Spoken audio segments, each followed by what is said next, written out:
Welcome back to another installment of 30 Videos in 30 Days with Deep Video. I am your host, Jason Dyer. We are trying to bring you all the content we possibly can as a parallel effort to our Indiegogo campaign to get ourselves down to Austin, Texas for the Worker Cooperative National Conference. It's going to be down there at the University of Texas, July 29th through the 31st. The tickets are $400 a head. There's a whole blah blah cry story about it on Indiegogo. Look up cooperatives, you'll find us at the top of the list. We are joined today by... My name is Dyer Perkins. And I'm Marquise Grant. And together you are... Dyer Perkins and Marquise Grant. Very nice. Pure awesomeness. So obviously. This creator series is about talking to folks who produce content, who create artwork, etc. You're here for that reason. You want to tell the folks what you do? Sure. I'm a independent music video and promo video director mainly. I do most of my own productions for bands in this area, and do most of the post and pre-production myself. Same. Oh yeah? We do work together and collaborate.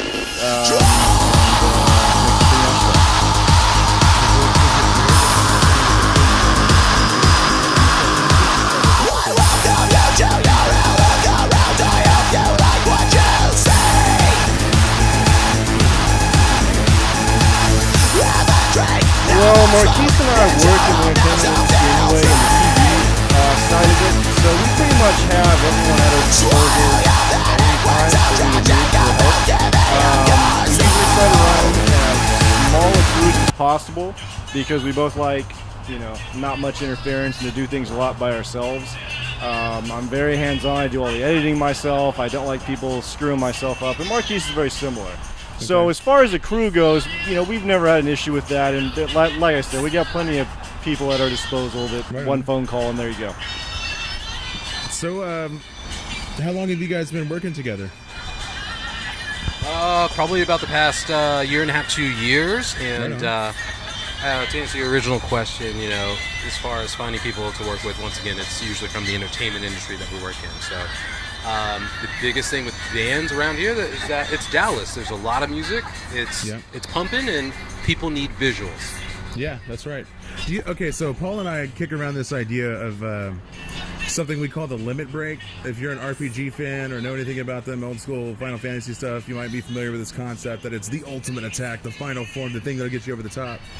And we look at bands throughout Dallas in terms of their limit break potential, right? And it seems that there's quite a few of them. And I wonder, from your perspective, what kinds of things can a band do correctly to try to get to that limit break? Sell out. Sell out. Do not listen to Marquise. No, I'm kidding. There's a lot that goes into that. Obviously, the music has to be there. But I hate to say this, Marquise is right. You have to look a certain way. You have to be appealing visually, unless your music is just so groundbreaking and so inspiring that people are, I don't care what you look like, I got to hear this. Sure.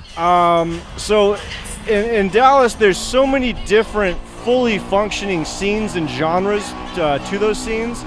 So basically what it is just getting into each one of those scenes and letting the artists know that, guys, visual is just as important as what you record these days. Right. The biggest thing I have with bands is getting them to understand that you have to make more than one video per year. Oh, yeah. Especially with, the very affordable nature of it that it is these days with, the level that we produce is pretty insane for what they pay. So it's just getting across that you're not selling out, you're just making more videos and adding more exposure. Right. So that way people will know who they're going to see when they see your show. People will get a little bit more hyped up, and it gives us a definite opportunity to, work as filmmakers and add narratives and things like that. But, Do you think that one of the problems with that might be that bands are slow to embrace the brand as a concept? You know what I mean? I think they think in terms of music or artistic expression first, and then maybe the branding as a back burner, right? Or there might be one of the 4 or 3 guys in the band thinking about that side of it. Personally, I think that boils down to management. If a band doesn't have management and they're just producing songs and videos, that's great, but there's 10 million people doing that. Sure. The biggest thing is that you need a team. There's no, I'll just name names. There's no Rihanna, there's no Kanye, you can name names, whoever. Sure. Rock bands, it doesn't matter. you need a team to push and market your music. And it could be total crap music. But if you have the right marketing at the right blogs and on the right TV stations and right radio stations, you're going to get the publicity, and therefore you have a higher chance of success. Right on. How big should that team be, man? And how much should that team own of an artist project? It should be as big as you can afford, the team. And more importantly, how much they should own, I really think that depends on the individual band. Okay. I think it's less about that, personally. I'm not a musician, so I can't speak for all musicians, but I think it's more about knowing, selling out. Yeah. You got to do it Yeah. if you want to blow up. If you want to stay independent and make music from your heart and soul, do it. Play local gigs. You can certainly make a living off of that. It's just not very easy. And it also depends a lot on the genre of music. Some genres are a lot more prone to sell out.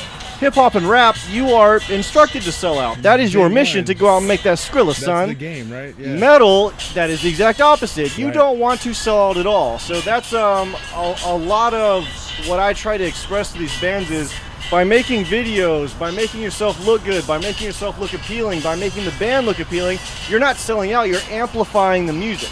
That's right. So I totally understand that it's a very hard thing for someone to grasp, being that there's so many people that are selling out.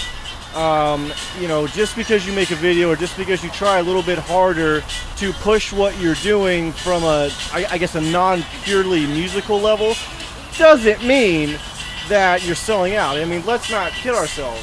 You're doing this, you don't have to have a real day job, right? That's right. You're doing this so you can do it for a living. Embrace that and then work within that confine so you don't have to make mistakes that, end up subjecting you to kind of question your morals and maybe, go beyond that. And just to clarify, when I say selling out, it's exactly what he described. He summed it up perfectly. Let's see here. Before we chatted about the interview, had you guys ever heard of the concept of a worker-owned cooperative before? Certainly. There are quite a few in New York, LA. Yes, absolutely. I had. I only know of one in the area, and it's a collective, so I'm not really too sure. But yeah, I've definitely heard of it. Right on. Does it sound like something that could happen in Dallas, Texas? Can you imagine that kind of a thing occurring out here? Not only could it happen, it certainly is overdue. When you think of Dallas, if you've ever been to Dallas, even if you haven't, this is what it's like. There's a lot of music, so That's right, yeah. they need an avenue or a forum to really gain exposure. A lot of that comes from visuals versus playing a concert. So, therefore, a co-op is needed to, marketing production teams are needed to make visuals for those Right on. songs. I Well, hope you see a enormous amount of potential for this area. Not just right now, but I see it skyrocketing. You look at the area that we are in right now, Deep Ellum. This place was dead 5 years ago. There was nothing going on. It is alive. It is popping. It is going up, people. Right. So the potential for something like that is not only here, but Marquise is right. It's very necessary. Right. And what that could become, who knows? Because of the large amount of music coming out of here, but the diversity of music coming out of here. We're not known for one scene. We're not known for country. We're not known for rap or rock or whatever. Everything is happening here at once in this area, not just in Dallas, but this entire region. North Texas, I mean, Denton you got North included, Texas, you Waco got even. Denton, you got Fort Worth, you got Oklahoma City up there, you got Yep. Austin not that far away. I mean, everything, is really blowing up right now in this part of the country. And so, something like this that kind of unites everybody and gets everyone in the same network, I don't see how it couldn't be advantageous to everyone. Right on, man. My hope. The reason I do this kind of stuff is because I got into making content myself. I was doing comic book shows or whatnot, and I started with the cell phone and like a free NLE.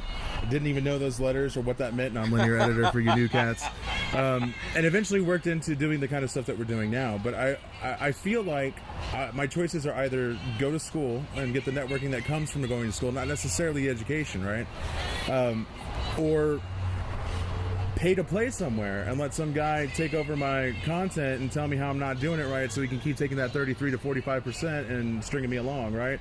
And I figured if it doesn't exist, if I can't find the model, it's time to build it. And I'm hoping that's another reason the secret weapon of the 30-30. Try to find people, let them know, hey, we're going to do this, right? Do you guys have any kind of, as filmmakers, as video producers, as directors working with different types of talent in Dallas, do you have any hey, watch out stories that the new cats need to know about? Like, what am I about to step into? You know what I mean? I'll give my best watch out story off the top of my head. Okay. Editing is a big hole of hell that you're going to get into, and you're going to do it. I know that doesn't really align with what you're asking, but that's the biggest thing I can tell you. Other than that, I mean, it's truthful, dude. Editing will take all of your life away. Your girlfriend will leave you, all that. But in the end, you're creating an end product that could possibly lead you somewhere. But to answer your question directly, personally, I feel like instead of worrying about all of that, if you're looking to produce and create, just create. And you will find that people will like what you do beyond your friends and family. What you'll find also is that someone somewhere will ask you to do something for them.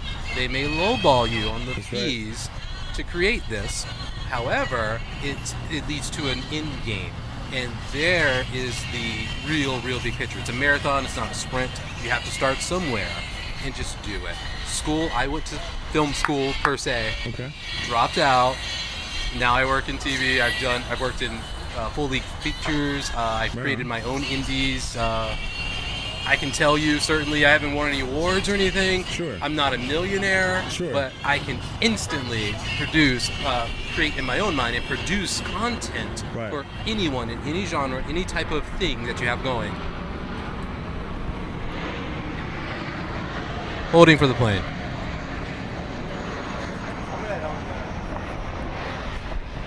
So as far as what you're going to need to look out for, the only thing I've really encountered that is a little shady are promoters and people that are basically trying to get something for nothing. But that goes, you know, for anything. What's your promoter's bullshit snicker?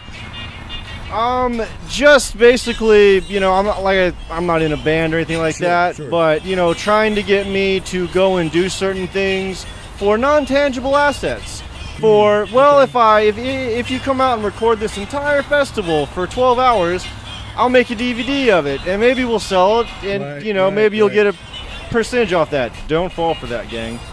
As far as getting clients and things like that, Marquise is absolutely right. When I got here, I just started going to shows, saw bands that I liked, that I felt as if I could make a good music video for, went up to them and said, hey guys, this is what I charge, this is what I can do, here's what I did in Seattle, do you want to do it? And I did about 4 or 5 bands like that, and then those videos came out, and now pretty much 90% of what I do is word of mouth. Like, people just hit me up and, hey man, I saw what you did for this band, can you come do it for me?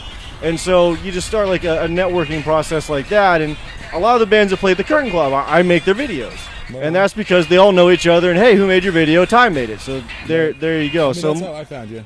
Yeah, exactly. That was how we met. Theory, exactly. So, you know, I made their last video. So that's how you meet people. Marquise is absolutely right. Just go do it. Just go create something, start working, start, you know, getting your fingers dirty, and you'll just end up getting better, and who knows who you'll meet. So yeah, definitely believe in yourself, number 1. And number 2, don't ever sell yourself short. Know your worth. So versus any things to look out for, those are just pro tips. Yeah, like give the homie hookup, but don't go broke doing it.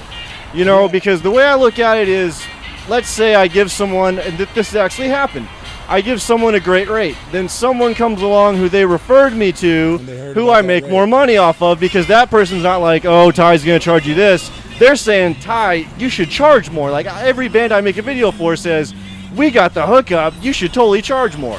So that's how I do it. Instead of just charging more from the very top and, you know, kind of going about it like that, I let what I produce build the money for me as opposed to setting the price. My production sets the price for me. And if you like film school, go on the internet, number 1. Number 2, make films, watch films. Do not go to film school. Do not waste your money. There's enough online. There's enough on YouTube. Teach yourself. Take the money you were going to use to go to film school. Go buy as much equipment as you can and just start making stuff, because you will learn a billion times more. Film schools are normally run by people who have no skill themselves, who use that money to then make their own films or to make themselves feel like they're actually worth something, which they're not, because otherwise they wouldn't be charging you to teach. They would have you on their crews in filmmaking and teaching you that way. 100% true. Build your own equipment, borrow equipment, steal equipment, anything you can do, make it happen, and it will happen for you eventually. Do not depend on anyone for anything in this industry, because they will use you and abuse you in 2 seconds. Let me ask, have you guys ever taken on an apprentice or an intern or anything like that in your time working in video production? Yeah, I mean, I can say not necessarily an apprentice, but yeah, per se, sure. Those don't tend to work out. Yeah, why do you think that is? Because people like things handed to them. Yeah, okay, I'll give you that. They'd be very happy if I created a video and put their name on it as the director, I come to find. Oh, yeah, but, yeah. you know, that doesn't happen, so, yeah. Yeah, the biggest thing I can tell you is, once again, I go back to it. Create your own stuff, and people will join you. Because if your stuff is good, why wouldn't they? Right, fair enough. Yeah, I think I may have been taking from a different pool of apprentices, because everyone I've had, they're always younger than me, like, you know, maybe in their teens, early 20s.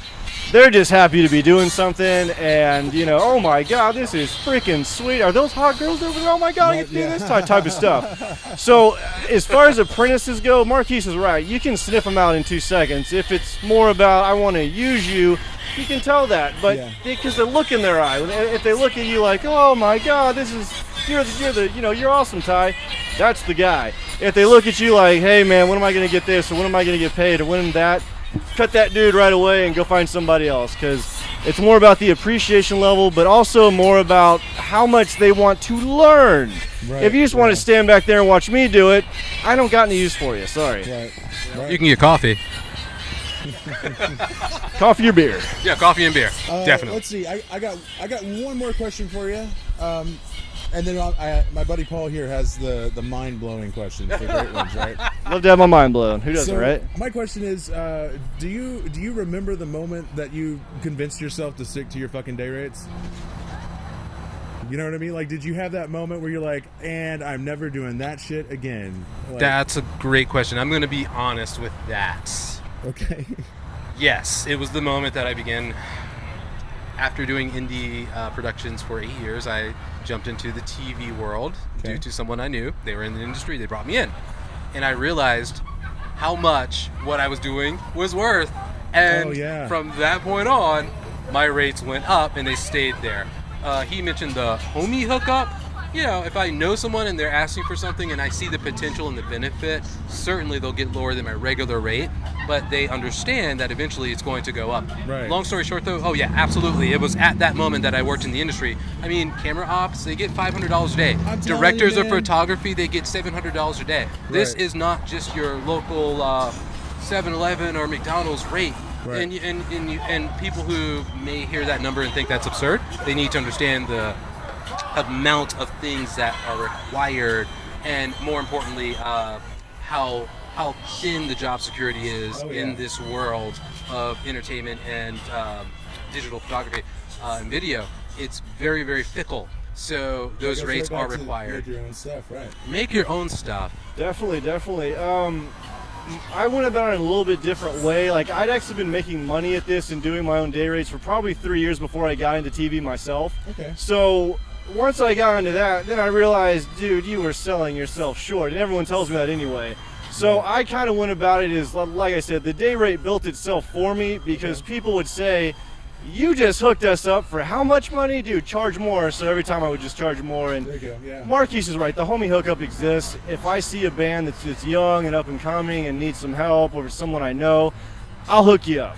But at the same time, I never go below a certain number, because, dude, no offense to anybody, but I got a certain amount of skill, and that skill is worth something. Right. And everyone understands that if you try to go below that number, you're insulting me, and no one likes to be insulted. Know your worth. Goes right back to that.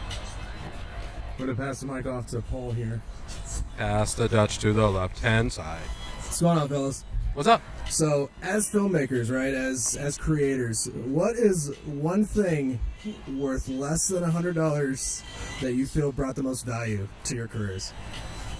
Does this count equipment-wise? Anything. Anything of it. That's what it sounded like, equipment. Oh, absolutely. You really want to know? Yeah, I'm curious, right? It's my So, favorite piece of equipment in my bag. All right. A neutral density filter. Period. Neutral density filter. I tell everyone, whoever, apprentices, it goes back to that, people who work with me, even people who are in the industry themselves. I've people on TV shows and films, they've used my neutral density filters because, and that doesn't mean they don't have their own, but sometimes they don't. You have to understand, you cannot, this is very technical, but you can't shoot mini cameras in broad daylight without one. A lot of cameras have them built in. However, if they don't, you need one. And I'm going to stress to you again, neutral density filter. I see so many blown out videos. The sky is white, but I know that was a blue sky with clouds. What are you doing? Right. Just stop right there. Get a neutral density filter and come back and shoot that. Right. So neutral density filter. The other thing, I'm just going to add to that as a B-side, audio. Hello. Like I'm talking into this microphone right now. We're not just talking into the mic of the camera that we're looking into. That's a big thing. Those two things right there alone will increase the production value of your shoots. And they are both, typically, if you look around $100 less. Awesome. Would you say the same? Okay, Marquise just stole my answer. The only thing I would add on is any type of filter you can get. I mean, they're all under $100. Like star filters, UV filters, polarizers, all that type of stuff. He's absolutely right. Awesome. It turns a white sky blue and makes all the difference in the world. You may not think it does until you start editing and then start, working around the clock to make an effect that you could have easily had by screwing on a little piece to your lens. All right. For less than $100 or around there. I've never bought one for for more than $100. Yeah. That's awesome. Okay, so last question, right? That's all you got. Come on, you got more. I know you got more. I remember asking this guy like last 2 weeks ago. I mean, so I would say, okay, so if either of you could put up a billboard anywhere in the world, what would it say, and where would you put it? Ooh.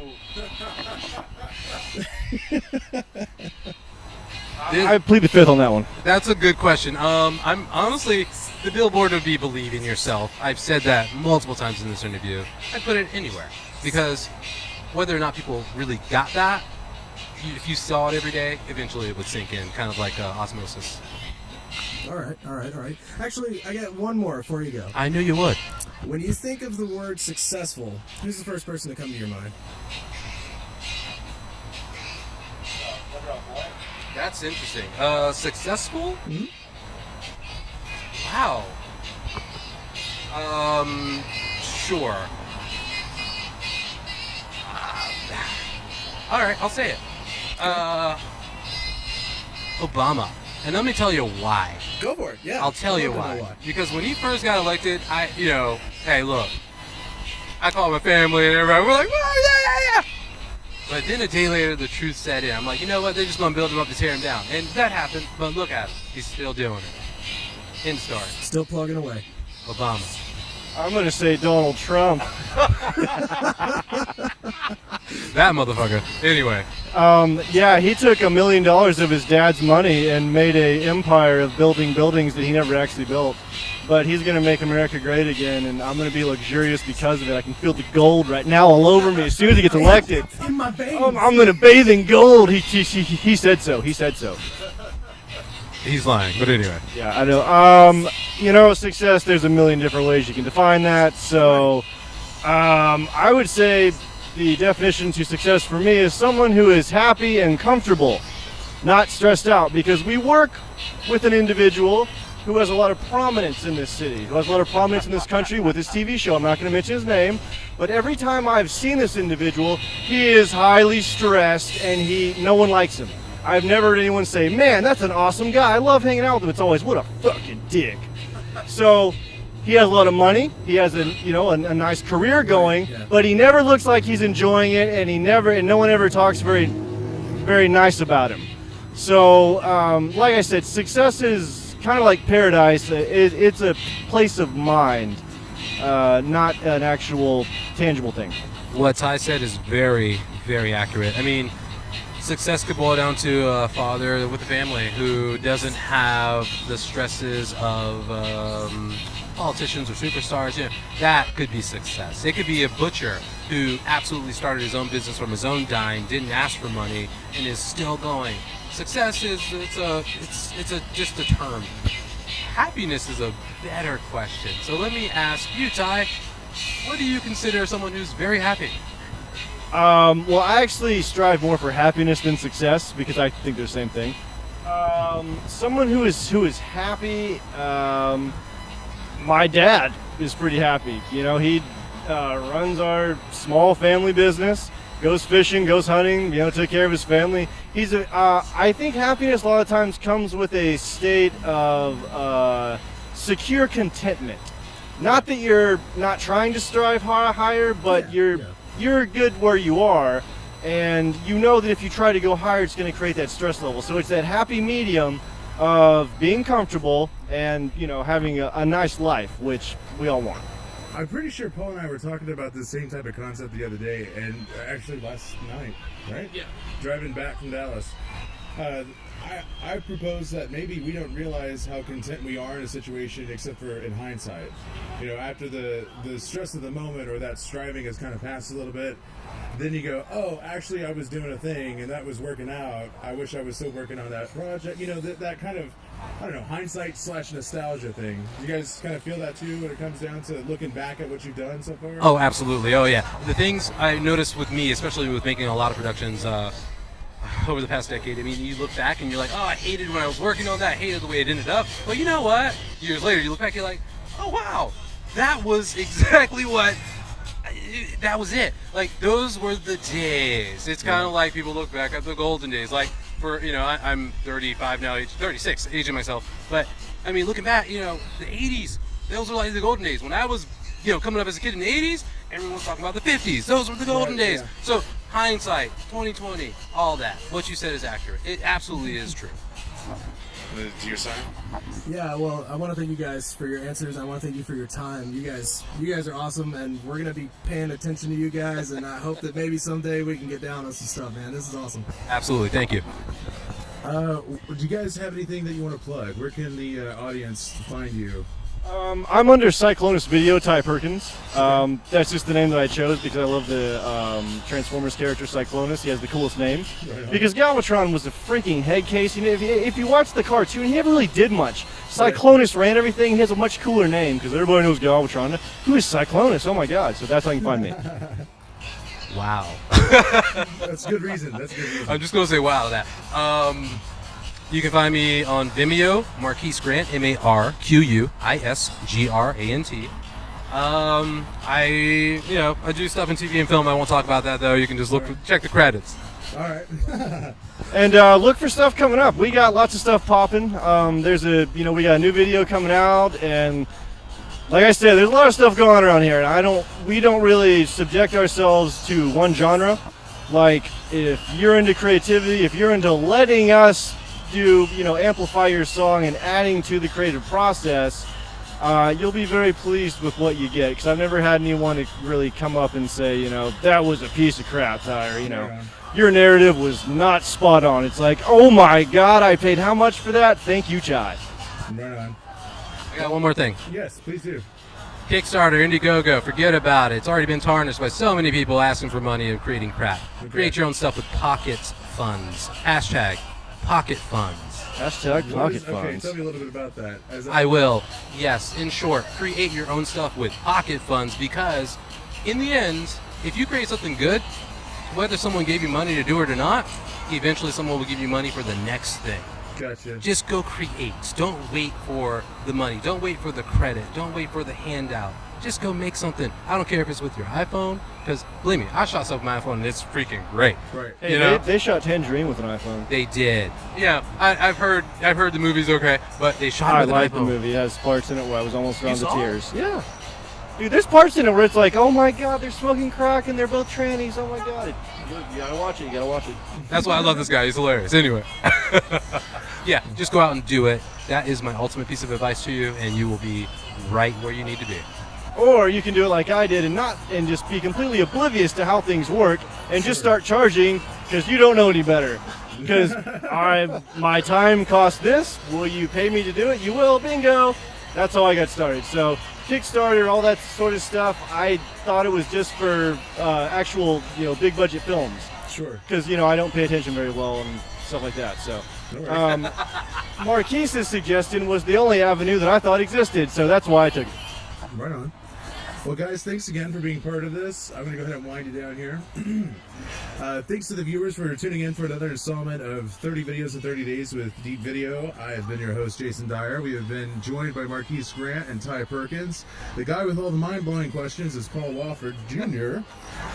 If you'd like to send us an email to learn more about the cooperative movement that we're trying to initiate in Dallas, you can find us at deepvideobooking@gmail.com. If you'd like to get a picture or get a peek at some of the stills that may or may not exist from this evening, you can find us on Instagram, but we could not afford the last two vowels of the name, at deepvid. You can let us know where we should be on the weekends for that next cool hotspot at Twitter at Deep Video, and pretty much any other Googling will lead you right to us. Thanks again for tuning in. Please go find us on Indiegogo, search for cooperatives, help us get to Austin so we can get this all figured out, legitimized, and bring Dallas-Fort Worth cooperatives. Thanks.